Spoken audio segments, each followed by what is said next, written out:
Introductions. Hello everybody, thank you very much for joining us this afternoon. I know it's a Friday afternoon and it's sunny outside, so the fact that we're all on here to hear about vaccinations is remarkable, because I thought you'd all be outside.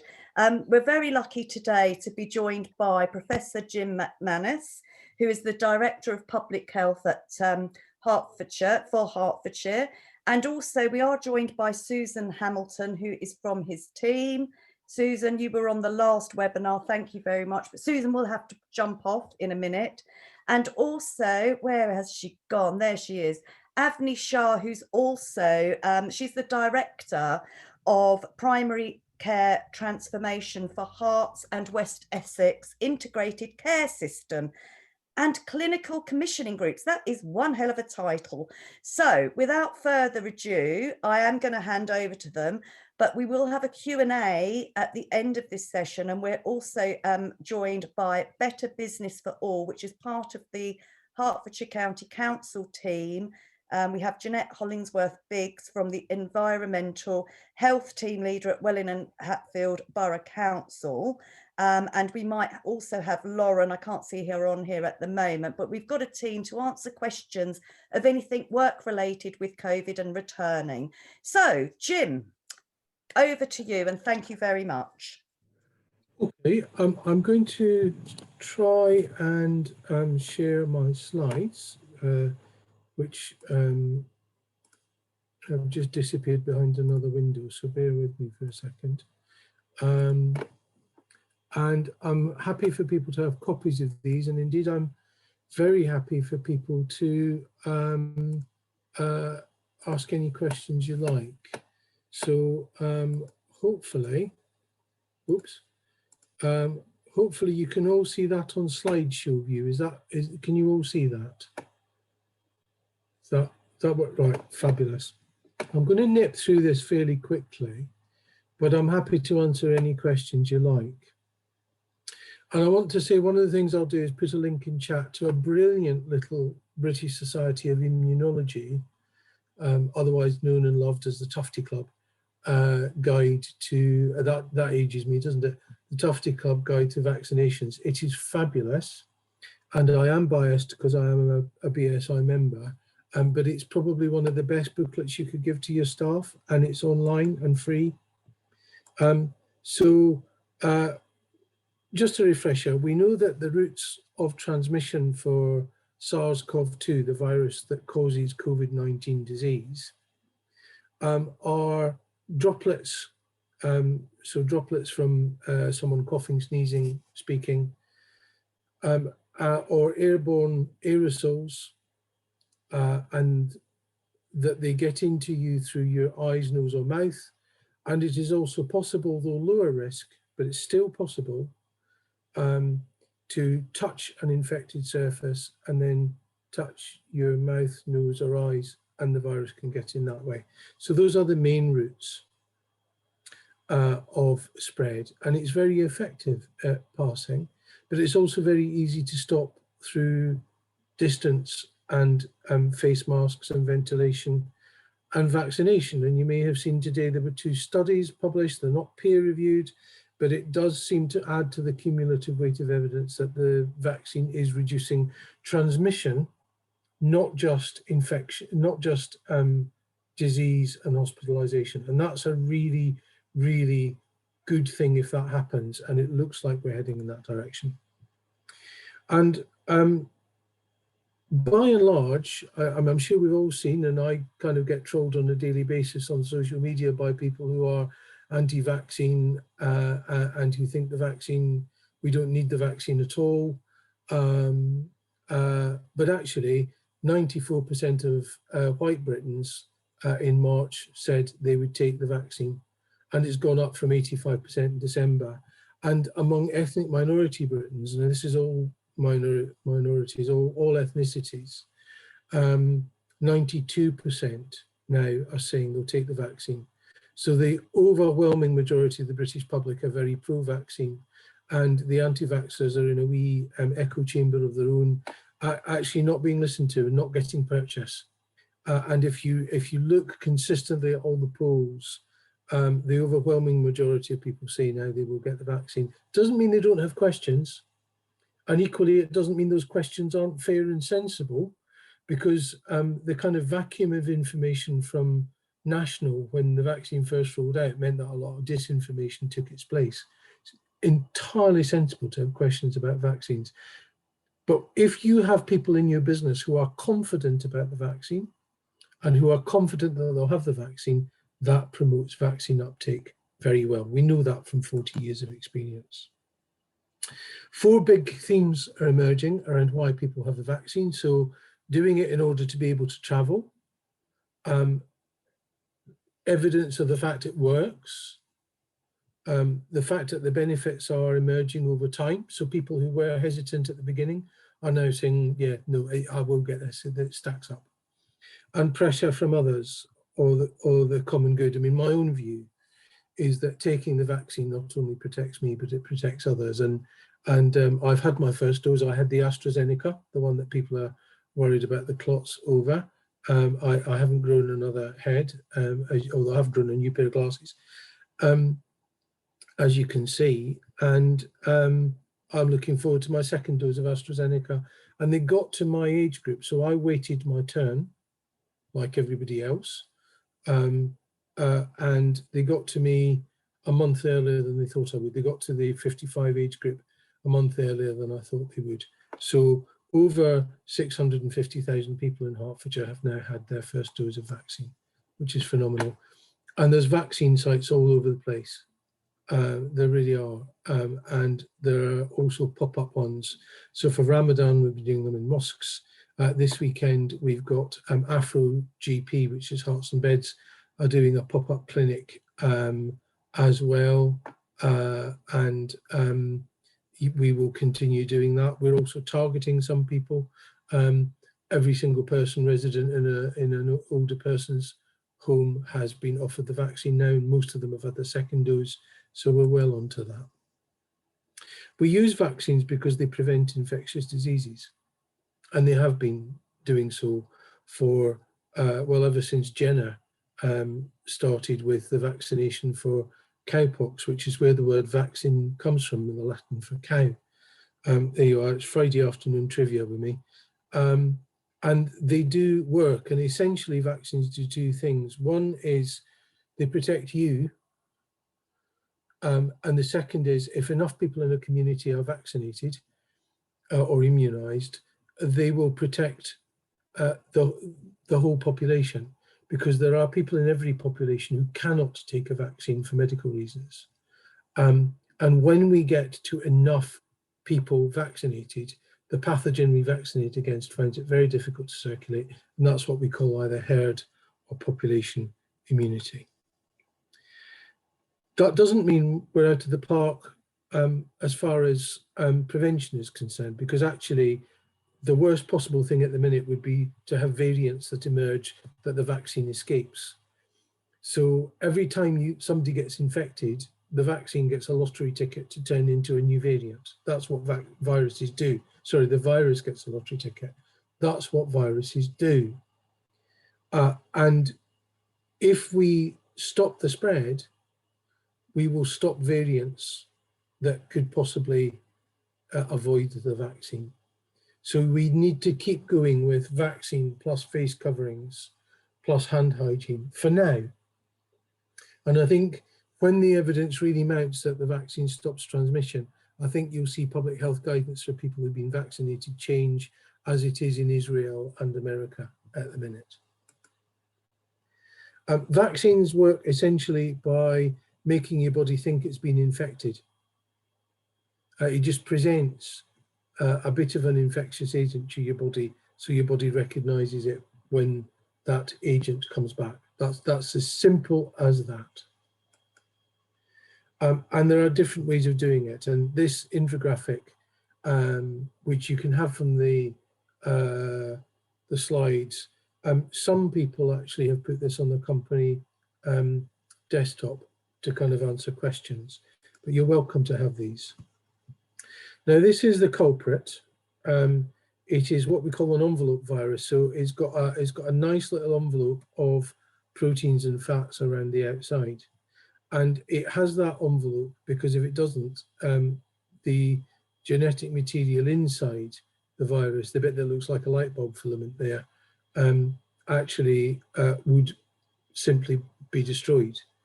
And these funny wee red things are the spike proteins that are the things that the virus attaches to cell walls with to get into your cells and start making copies of itself. So that's a view from the outside. That's a schematic diagram.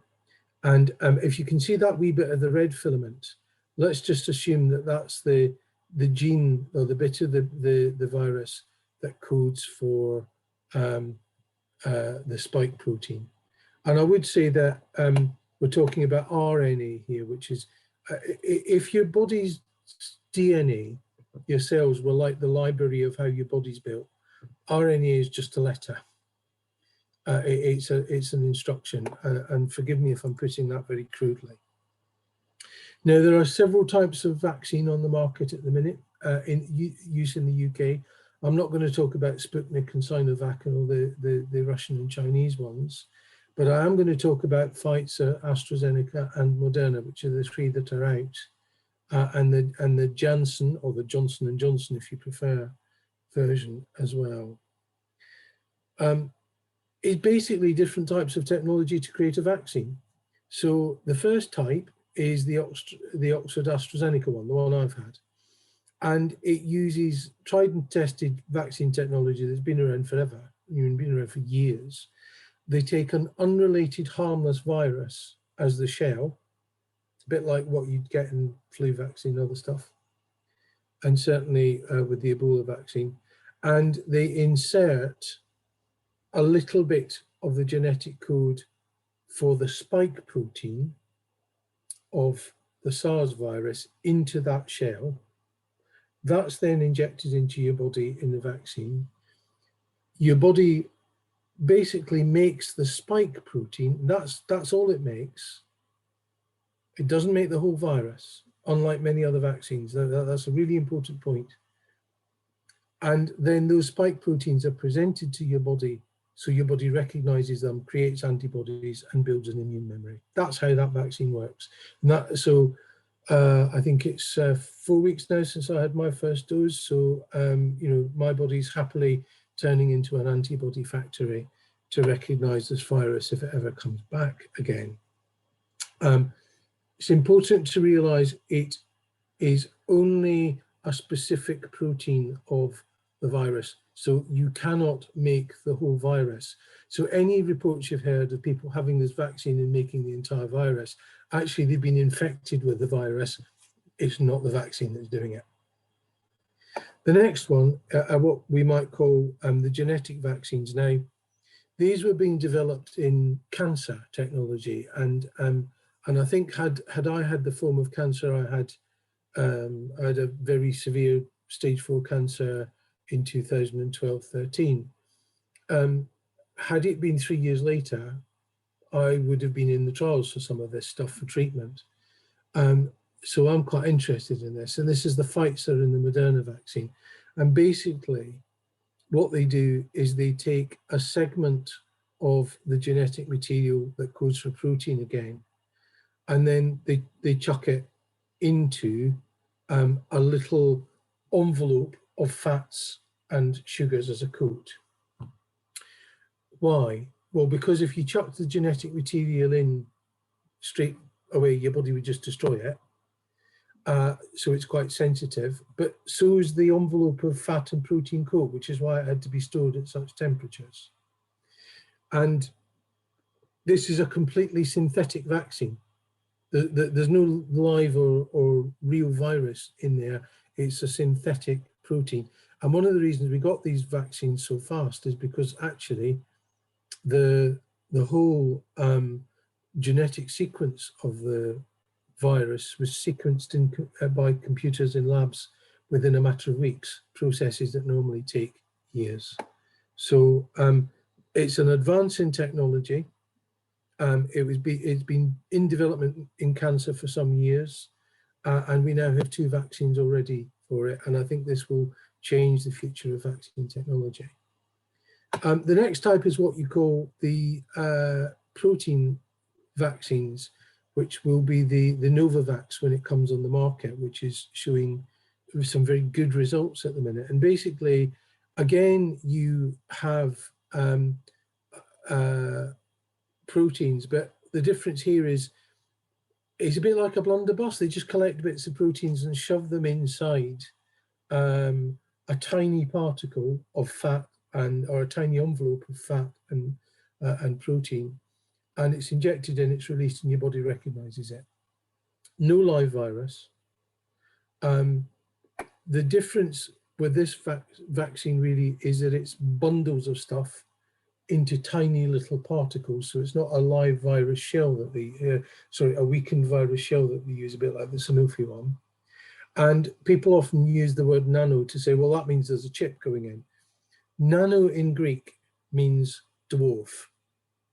And I'm sad enough to know that. It basically, nanoparticle is just a tiny particle. So that's all it is. And there are naturally occurring nanoparticles everywhere. There's nothing to do with the chip. There's no battery. I mean, if there were a chip, you know, I'd be asking for it to tune into Radio 4 in the mornings. Otherwise, what's the point? And then you want to know what's in a vaccine. Well, the main ingredient is sterile water. And then there's a bit of the active ingredient, which is the stuff we've just been talking about. And then you have a thing called an adjuvant, which is basically a posh Latin word for helper. You get adjuvants with all sorts of things, sometimes with antibiotics. For most vaccines, you use aluminium. And before you worry about that, there's tens of times more aluminium in a glass of drinking water than there is in a vaccine, and hundreds of times more aluminium in a Rennie, if you've ever had an indigestion pill, than you'll ever get in a vaccine. So, you know, it's a tiny amount. Then you've got a preservative, which is usually sorbitol, which is found naturally occurring in fruit. And there's something like 100,000 times more preservative in the jam you put on your toast than there will be in a vaccine. So just to be aware of that. And then you get this weird thing called residual traces. And basically, all that means is that the lab is so safety conscious that if anybody wore latex gloves anywhere near the vaccine process, the latex gloves go down as residual traces. It's a bit like nut residual traces. So, you know, I mean, I did once joke that if somebody had a cheese sandwich in a lab one afternoon, that would go down on a vaccine list. And a vaccinologist friend of mine said, oh, it does. So you'll see formaldehyde down there. And formaldehyde is obviously nasty stuff in big doses, but actually our body produces it. And there is, and it is used in some vaccine processes, but there's more formaldehyde in a pear than you will ever get in a vaccine. And your body produces several times more formaldehyde in a single day than is ever in one dose of vaccine. So basically, the vaccine comes in, it does its job, which is present itself to your cells, instructs your cells to make the surface protein of the virus, and that's it. The vaccine material dies, it goes away, and your body just takes over the immune system. Doesn't persist in your body, it's your immune system that takes over. Now, you'll have heard people talk about stiff and sore arms. Actually, that's a reaction of somebody poking a needle in your arm, because half the people who were on some of these trials who were injected with water reported adverse effects around the injection site, and that's just what happens when your body injects a needle. And you've got two immune systems. You've got an innate immune system, which is your inflammatory system, which is responsible for the redness and the soreness. And then you've got the antibody system, which reacts. Now, the normal process for developing a vaccine takes over 5 years and £500 million, and they don't start one process till they start the other. Basically, people say, you know, this time last year we were all saying, where's the vaccine? Now we're all saying, why was it so quick? It feels like you can't win. Basically, they concertinaed all the stages together, did a lot of them simultaneously, had multiple places doing different bits at the same time, but they didn't cut any corners. And they proved that the vaccine can be done safely. And in fact, the adverse reactions to the vaccine in common practice are no more severe than they were during any of the trials. So they haven't really cut corners, and I haven't really got time today to explain that in detail. But because I want to talk about the clot issue.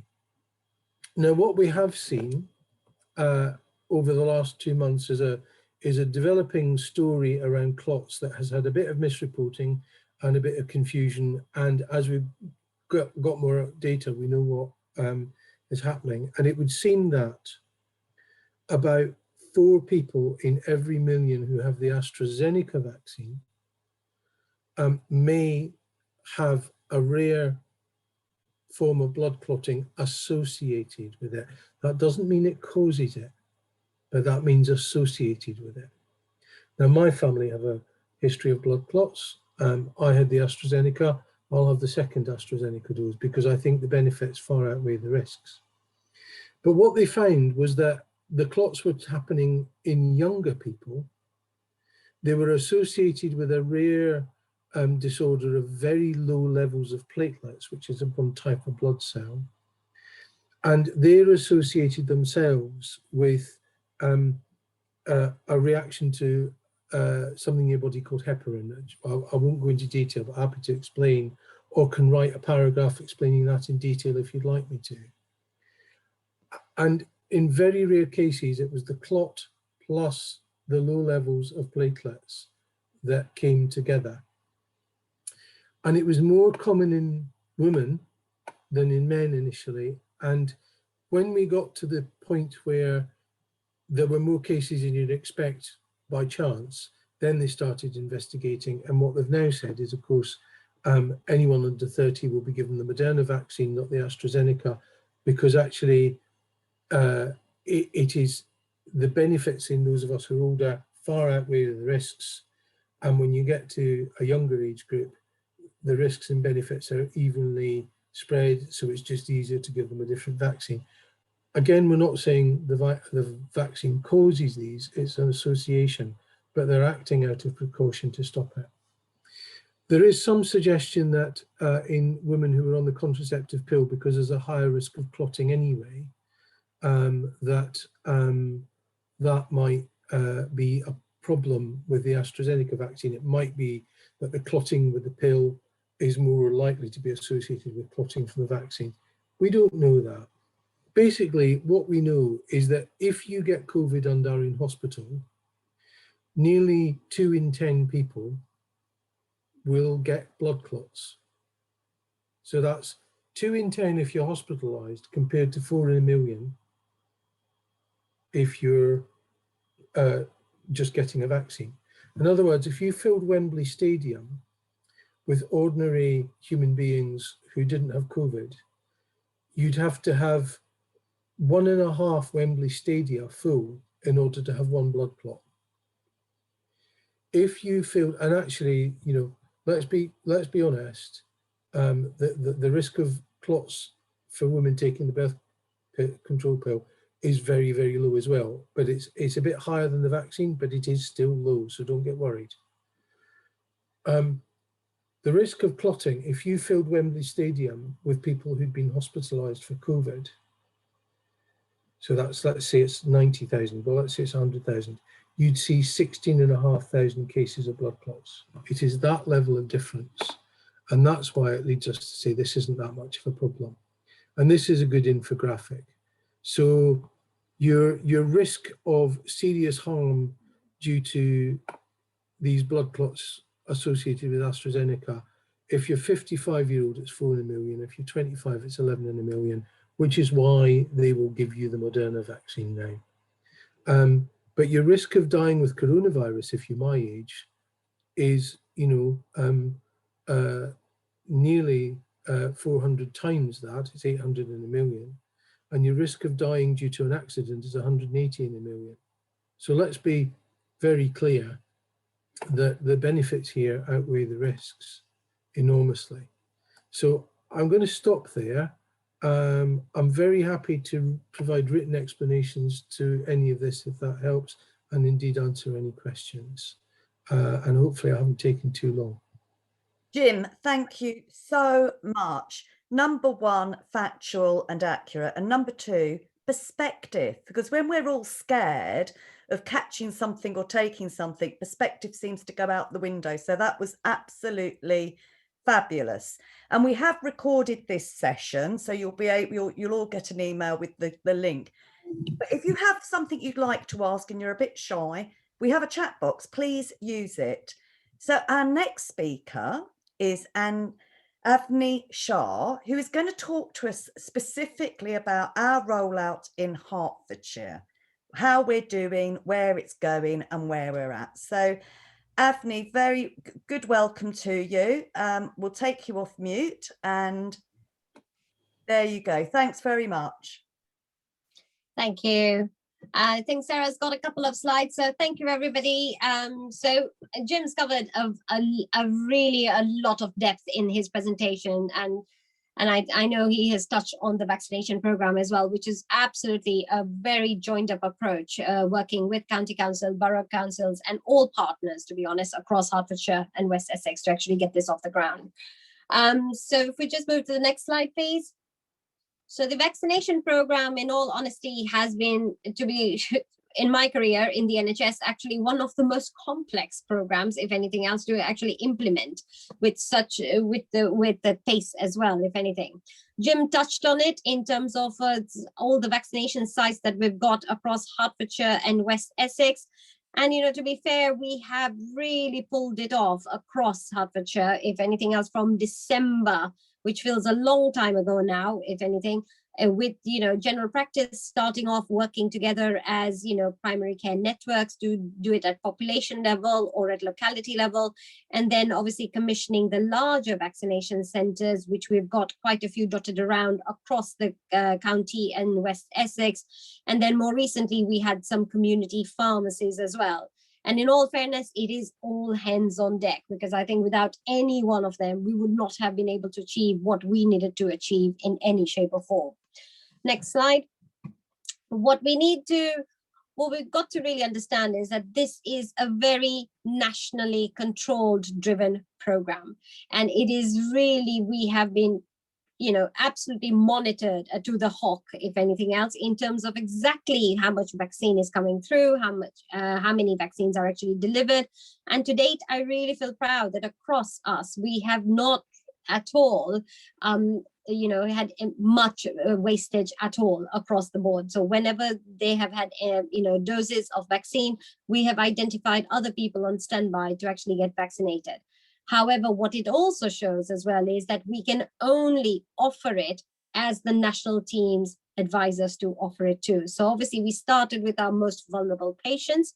You can see that in terms of cohorts 1 to 4, and then moving down in terms of 5, 6, and going down. And at present, we are on cohort 10, which is being a partial rollout of 45 to 49, but as of Monday, we do move to 40 to 44-year-olds as well in the system. So there is things as we're progressing. And then the aim is that by summer, we should be aiming for all adults to be immunized at least once for their dose. And obviously they'll have the second dose after that. Next slide. So what this really shows you is the uptake, and as you know, as we've said, you know, hitting 95% for the vulnerable people is absolutely fantastic. We have done really well as a system, all our care home patients, as well as, you know, looking at it in terms of all the patients at home, over 80s and all that. You know, there has been a masses of work on it.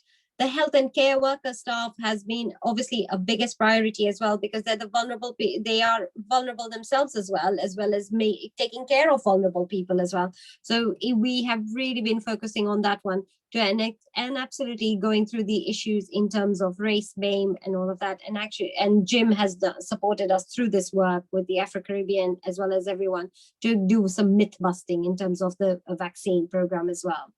You can see the latest one, which is the purple line at present, the age group, which is the cohort 10, 40 to 49. So obviously we are eating into it. We are nearly at 50%. Obviously getting the 45 to 49-year-olds done, which is right, which makes sense. So we've got the rest now to start off from Monday.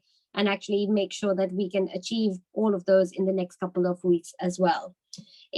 The program doesn't have, and I'll come to that in a minute, but the program has had its issues in terms of supply, because we can only do as much as we can as long as we've had the supply.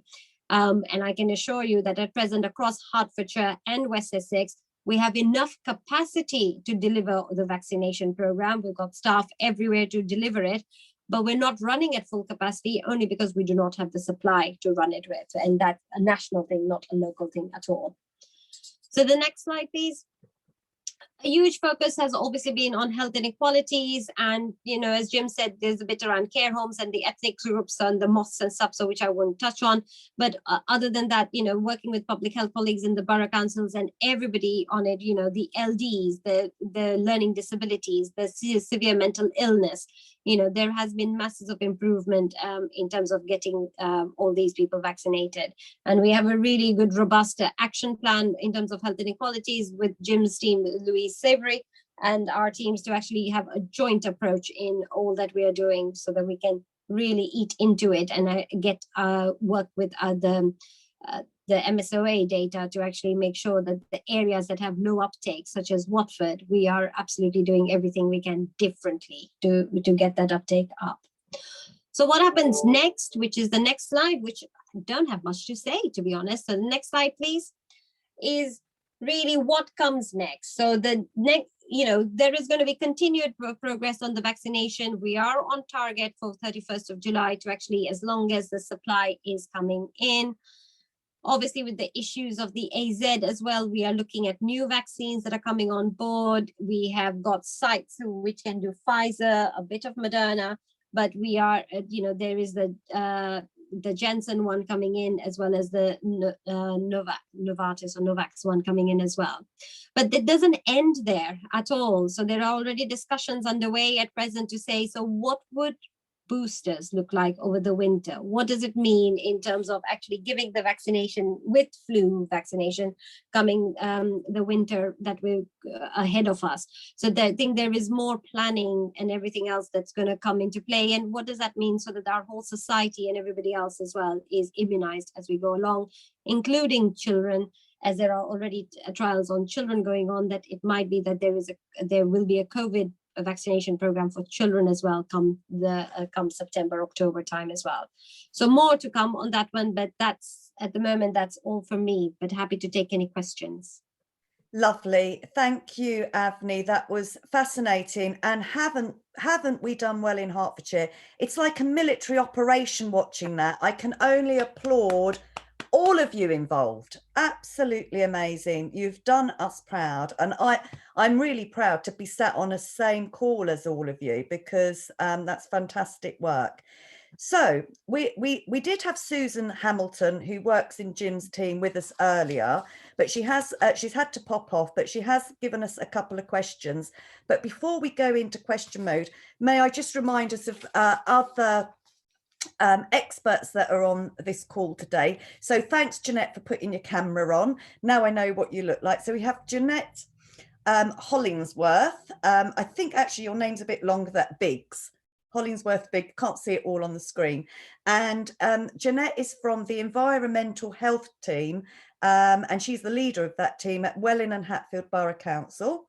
We've also got somebody, I believe, on from BBFA, which is Better Business for All, to answer any questions. Jim is going to stay with us.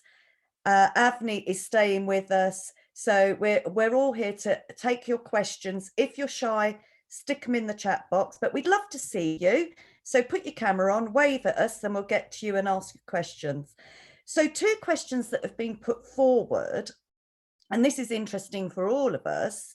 As an employer, can we make the vaccination compulsory for our staff? So from our experts, who'd like to take that one? I can't see anybody volunteering, so shall Jim, go for it. head above the parapet.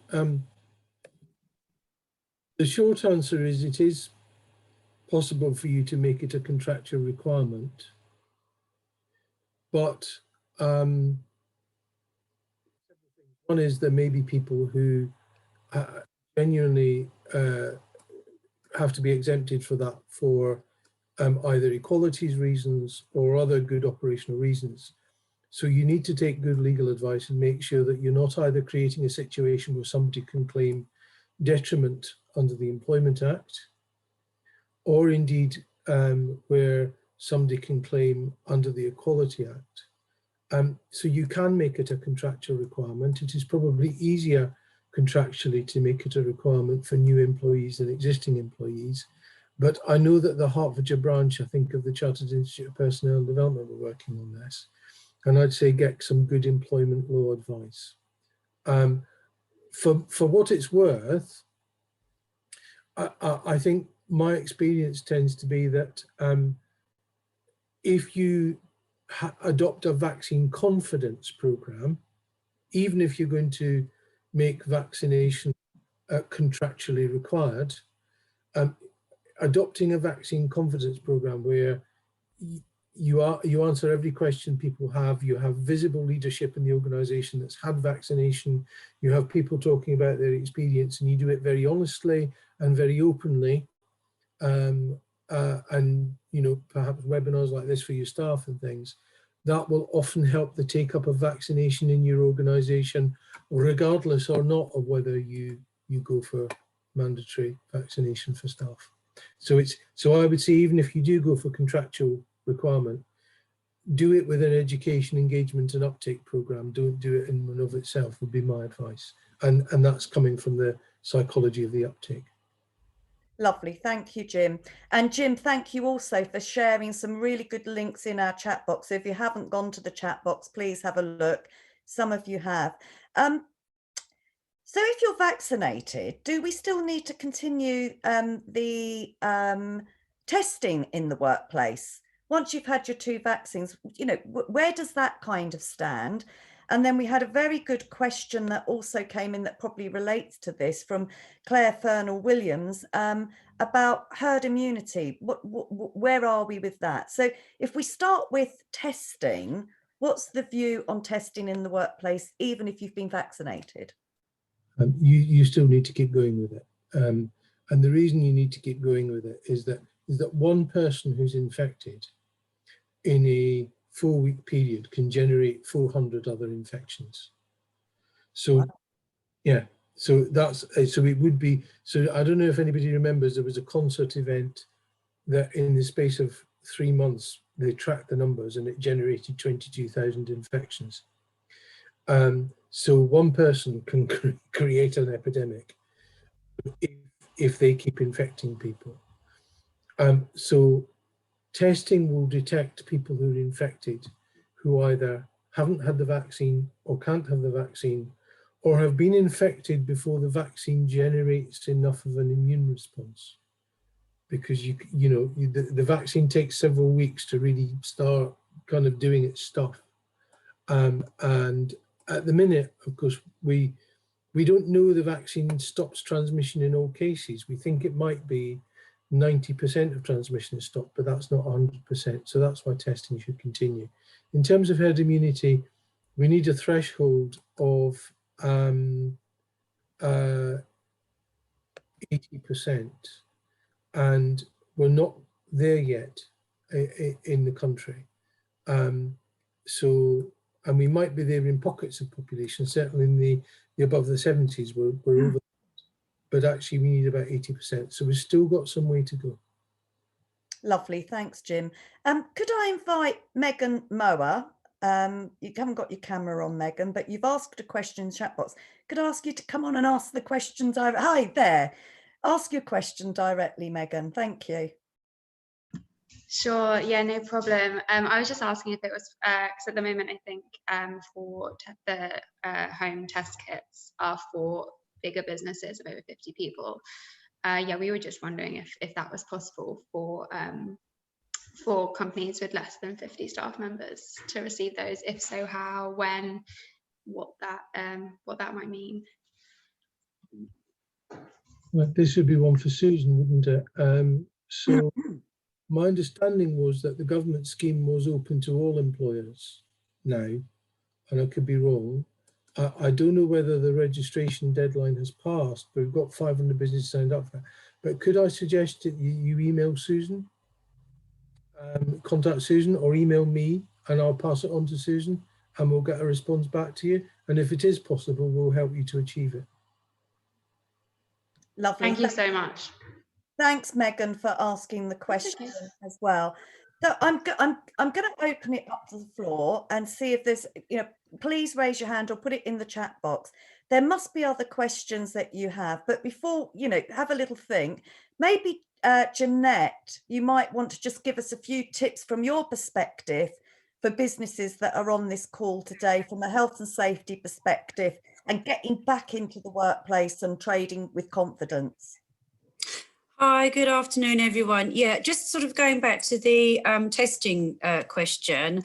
And Susan would be the best person to ask, but I do know that there was a deadline, and I think we've passed it now, for accessing home testing kits. But what there is happening is setting up some permanent testing sites, but also roving testing sites. So in each district is working with county to identify certain areas that we could locate those testing vans.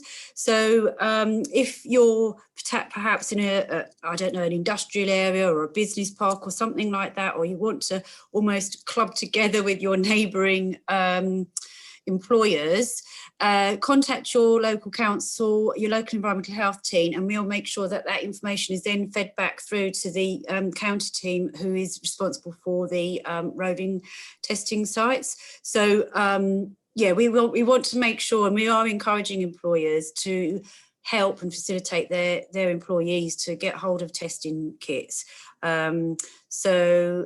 Yeah, that's one thing.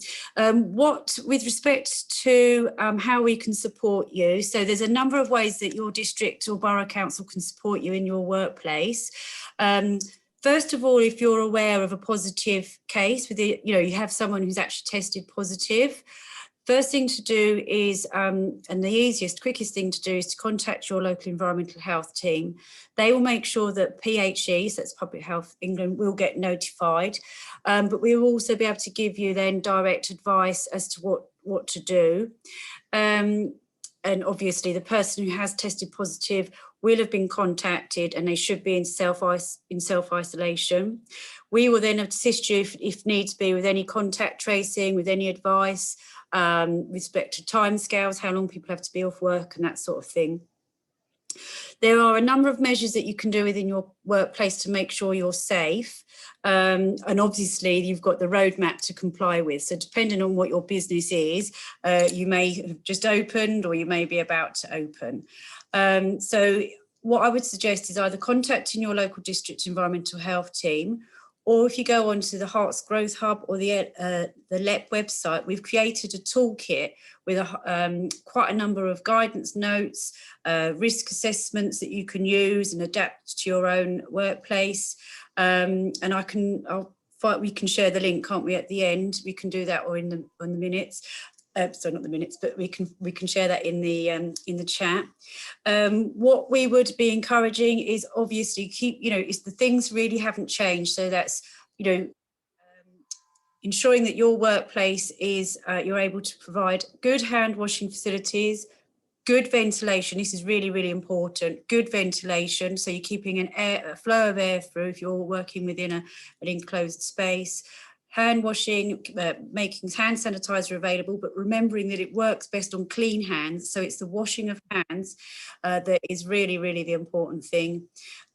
Face coverings, as far as possible, to be worn, and obviously, social distancing, so keeping as far apart away as possible.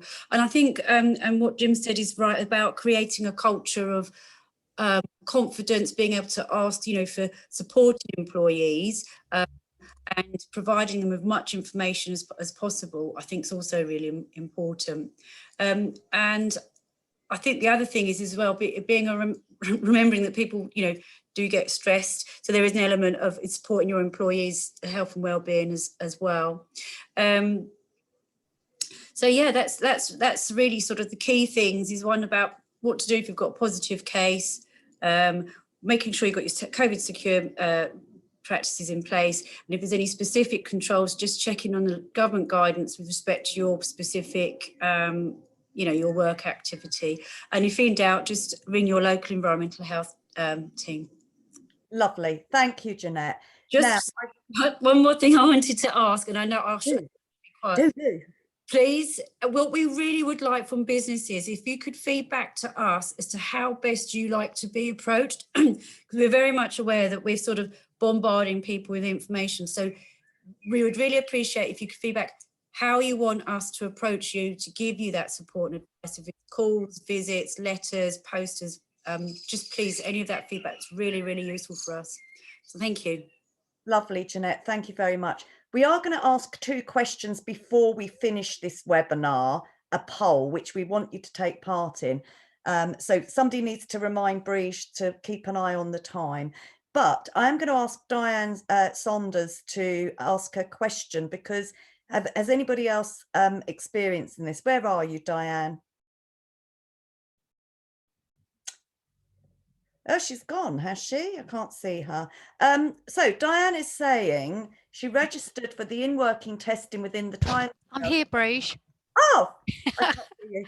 Lovely. Diane, ask your question. Yeah, I don't know whether it's to Susan or Jim, but we did register within time because we got the link via Tony Cox and been feeding through Ambition, Broxbourne. Registered online, said it was successful, and we've not heard anything since. Okay. And I've attempted a couple of times to make contact, but I've had nothing back. Okay, lovely. If anyone else is having the same issue, could you put a note in the chat box, please, so that we can pick this up with whichever local authority that we need to. So, Diane, we will definitely take that offline for you. It's really important that if you've registered and you've done everything correctly, that you do get a response and you know where you're at. We don't want any delays to allow the virus to escape, just because it's an admin problem. So very much thank you for that. And then also we've got Claire Fernell Williams. She just wants to raise a point. Claire, please come on camera. Oh, there you are. Lovely. And ask and just say what you were going to say. Briege, first of all, I just want to echo what Anvi has said about the vaccine rollout. I work 1 shift a week as a vaccine volunteer, and now we're based in Dacorum, and I'm actually released from my business outside of my holiday time for 1 shift a week to assist with the vaccine rollout. And I'm not sure what the situation is across the rest of Hertfordshire, but here in Dacorum, we've seen a massive drop-off in the availability of people to volunteer to run these centres. This is not putting the needle in someone's arm or typing out your details. It's people physically moving people from A to B, making sure they feel safe, making sure they feel reassured. So actually in Dacorum, what we're going to be doing to assist Community Action Dacorum is asking our businesses to release their staff for half a day a week. This is a 4-hour shift, and maybe if this is an issue throughout the rest of Hertfordshire, the Chamber could get behind this as well, to ask our businesses to let your staff give back. We've all eaten out to help out, and realistically, 4 hours a day for one of your staff members is very little to ask. And I've seen it firsthand, the absolute machine that this vaccine rollout is. In a 4-hour period at Hemel Hempstead Hospital, we're putting 200+ needles in people's arms, and I don't touch a needle. All I'm doing is taking person A from place B to place C, and actually just seeing that friendly face helps those people so much. And yeah, so really any businesses out there that are thinking, yes, we're all desperate to get back to work, but please let's try and think of giving something back at the same time. And anybody else that wants to get involved in Dacorum, thank you, Anvi. Anyone in Dacorum, please, yes, get in touch with me. Briege will facilitate that, or Georgia. And Briege, if you guys want to get involved throughout the rest of Hertfordshire, I'm happy to share our stuff for you. That would be fantastic. Thank you, Claire. What we'll do, it will be part of our Keep the Heart in Hertfordshire, and we'll put something in our newsletter encouraging all businesses to release staff and help out with this campaign. The quicker we get it done, the quicker we're out of it. So there's Absolutely. another question from Jax Claydon, and then we'll go to our poll. Jax, I don't know if you want to come on and ask your question or your query. There you go. Hello. Hello. So our CEO is very, very excited to get back into the office, for want of a better word. We have been working from home since March last year. So it has been, we have all been working from home for the majority of it.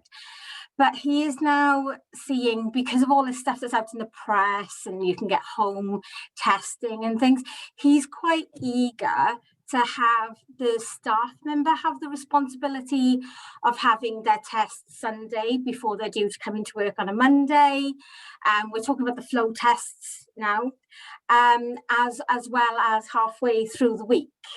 Is that feasible? Can we actually put the onus on the staff member rather than taking responsibility as due care and attention for our own staff members? So Jim, I think that's over to you. It's a shame we haven't got Susan still with us, but if you could just, and if not, we'll find the answer, Jackson, come back to you. Yeah, you know, and if we need to run another one of these webinars or anything, we might,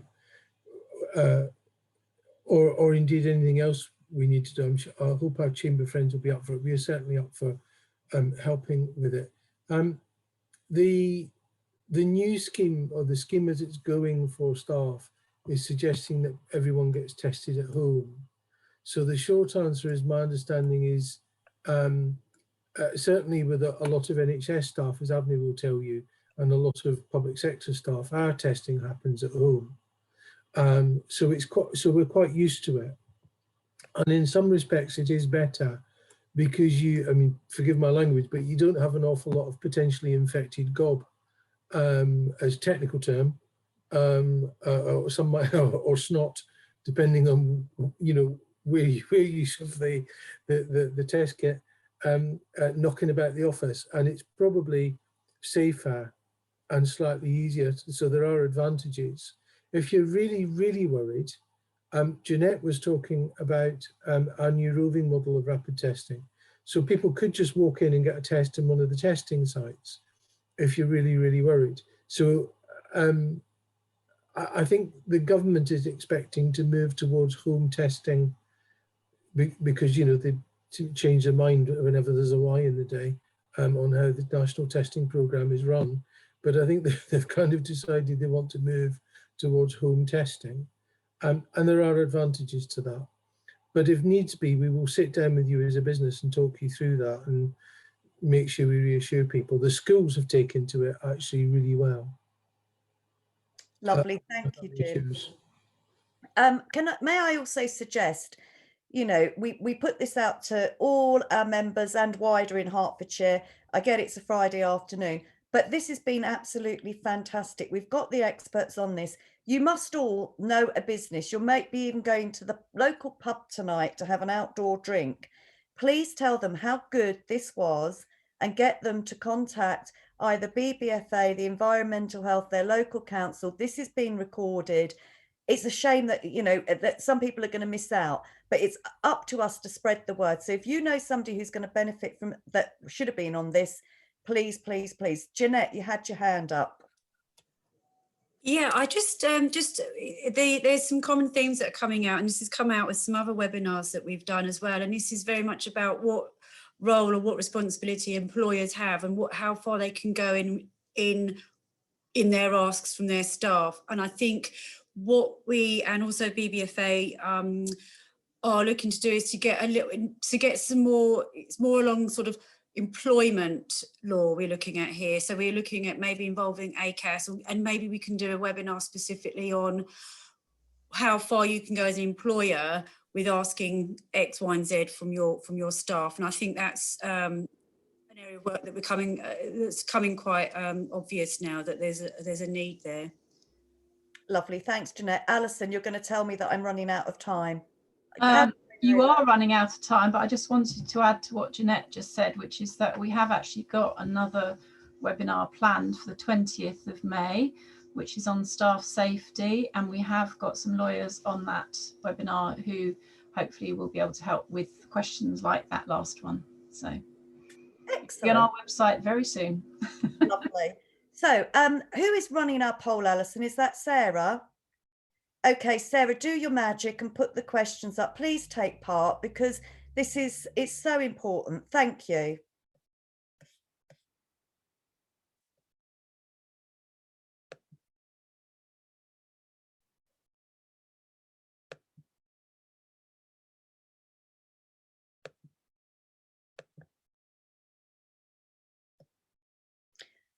Okay, it will take a few minutes, but we're going to show this result before we go. But we have got other webinars, as Alison said, planned. Drum roll and music. Well done, Jim. Always got a sense of humour. Please look at our website, get in contact. If the signpost isn't clear, come to us and we will signpost you. But there's so much free help from Hertfordshire County Council and our environmental, Better Business for All. They're all there to help you. You don't have to go and employ somebody to do this for you. It's there. So, okay, how are we getting on with our results? Right, so as a business, do you better understand how the COVID vaccine plays a role in keeping your staff and your customers safe? Well done, Jim. People have understood, so that's 68%. We still have some that are not completely sure, but maybe we do this again, because things will evolve as the vaccine gets rolled out. And yes, somewhat, that's not bad, but that's a good result. Do you feel more confident in discussing COVID vaccine with your staff? Well, that is a blinding result of 95%. So Jim, you've done a fantastic job today. We all learnt something fabulous, great pictures and great science as well as humour. So I'd like to thank Professor Jim, Avni, Jeanette, and Susan Hamilton for putting the questions and being with us at the beginning, and for all of those that contributed into the chat box and put links in and really connected. I better just check the chat box before I say goodbye. Yes, lovely, brilliant. So thank you very much. Now all go home, or be at home and have a safe weekend. The sun is shining. We now can feel a little bit more confident and relaxed about the future. Very different place to where we were last year. So we're all ready to just move forward and get out there and do the things we're used to safely. So thank you very much. Jim, would you like to finish with your goodbye?